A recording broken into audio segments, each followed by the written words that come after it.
দুটো হোটেলের মাঝে এক হাত দূরত্বও নেই। এক হোটেলের ছাদে দাঁড়িয়ে অনায়াসে ছুঁয়ে ফেলা যায় পাশের হোটেলের দেওয়াল। কোনো কারণে এক হোটেলে আগুন লাগলে পাশের হোটেলে তা ছড়াতে বেশিক্ষণ লাগবে না। অপরিসর এলাকায় দমকল কিংবা উদ্ধারকারী দলের কাজ করাই দায়।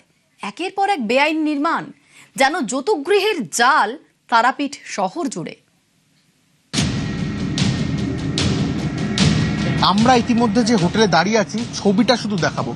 এই হোটেল থেকে অন্য হোটেলের যে জায়গা ঠিক হাফ হাতও নয়, হাফ হাতেই ছুঁয়ে যাচ্ছে অন্য হোটেলের দেওয়াল।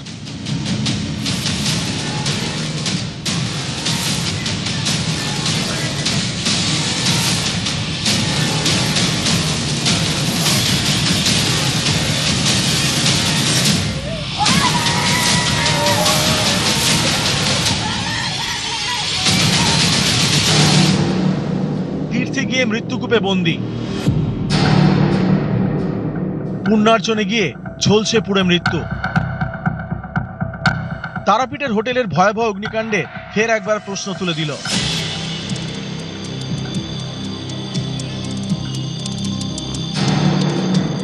এভাবে আর কতদিন, আর কত প্রাণ গেলে তবে ফিরবে হুঁশ? এক শ্রেণীর অসাধু ব্যবসায়ীর কাজকর্ম আর প্রশাসনের একাংশের গাফিলতি। জীবনের বিনিময়ে বারবার কেন তার মাসুল গুনতে হবে সাধারণ মানুষকে? পুণ্যার্জনে গিয়ে এই মৃত্যু মিছিলের দায় কে নেবে?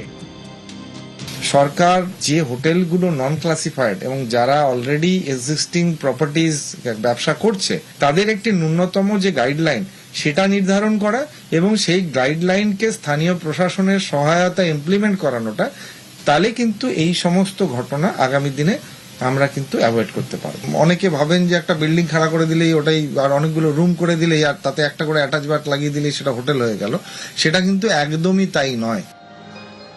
একাধিক শক্তিপীঠের ভূমি বীরভূম জেলায় রয়েছে তীর্থনগরী তারাপীঠ। তারাপীঠ জুড়ে হোটেলের ছড়াছড়ি অনেক দিন ধরেই। Premium hotel, budget hotel, low budget hotel সবই আছে। স্থানীয় সূত্রের খবর, টেম্পল ট্যুরিজমের অছিলায় 2019 সালের পর থেকে ব্যাপক হারে হোটেল তৈরি হয়েছে তারাপীঠে। গড়ে উঠেছে একের পর এক হোটেল, লজ, গেস্ট হাউস। অভিযোগ, এমন বহু হোটেল রয়েছে যেখানে ন্যূনতম নির্মাণ বিধিও মানা হয়নি। খুঁটিয়ে দেখলে তা নজরেও পড়েছে। প্রায় গা ঘেঁষাঘেঁষি করে দাঁড়িয়ে থাকা এই দুটি হোটেলের ছবি দেখুন। দুটো দেওয়াল কার্যত ঠেকে যাওয়ার উপক্রম। তারাপীঠ নির্মাণের ক্ষেত্রে নিয়ম মানার যেন কোনো বালাই নেই। প্রশ্ন উঠছে অগ্নি নিরাপত্তা নিয়েও। তারাপীঠে যৌতুকগৃহ হোটেল, ন্যূনতম ছাড় নেই দুটি হোটেলের মধ্যে। আমরা ইতিমধ্যে যে হোটেলে দাঁড়িয়ে আছি ছবিটা শুধু দেখাবো। এই হোটেল থেকে অন্য হোটেলের যে জায়গা ঠিক হাফ হাতও নয়, হাফ হাতেই ছুঁয়ে যাচ্ছে অন্য হোটেলের দেওয়াল। অর্থাৎ দুটো হোটেল পাশাপাশি। অন্যদিকে দেখতে পাচ্ছি এসির যে আউটডোর, সেই আউটডোর কার্যত ঠেকে গেছে অন্য হোটেলে। হোটেলের এসির আউটডোর ইউনিট এমন ভাবে বসানো হয়েছে যা প্রায় ঠেকে গেছে পাশের হোটেলের দেওয়ালে।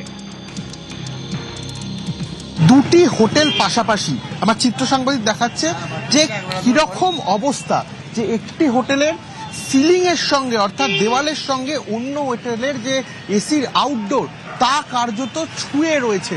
অর্থাৎ ন্যূনতম যে ছাড় দুটো বিল্ডিং এর মধ্যে, সেই ন্যূনতম ছাড় পর্যন্ত দেওয়া হয়নি। দুর্ঘটনা যখন তখন ঘটতে পারে। গাফিলতিটা আমাদের না, আমাদের এই হোটেলটা বিগত 13 বছরের হোটেল। এই যে হোটেলটা হয়েছে, এই হোটেলটা আমাদের তখন এই অবস্থাতে ছিল না। এটা একটা বাড়ি ছিল, মানে হোটেলই ছিল, কিন্তু এই অবস্থাতে এটা ছিল না। বছর খানেক হয়েছে। এরা কি ন্যূনতম ছাড় দেয়নি?